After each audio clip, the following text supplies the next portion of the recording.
días, vamos a clase dos canciños. Isto é o que aprendimos nós.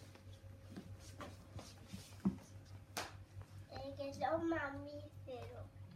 Cando nacen non poden mirar ben, non poden escoitar ben. Nacen sen dentes, cando son adultos tenen 42 dentes. Tienen 5 dedos, uno está más arriba. A nariz dos cans se llama trufa. Esto de aquí se llama trufa. Tienen cabeza y 4 patas. Tengo cola. Tengo olfato. Comer con los cans se llama veterinario. Ahora tener jalosa canalina. Non poden comer chocolate. Non se poden boca arriba que entra na carixa. Ponen as patas palante porque queren sonar. Hai cas policías, hai cas tías, hai cas pastores.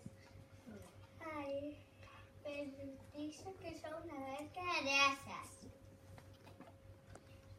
Hai 343 razas diferentes. Esta raza de segundo. Pastor alemán. Chihuahua. Dálmata. Boxer. Yorkshire. Caniche.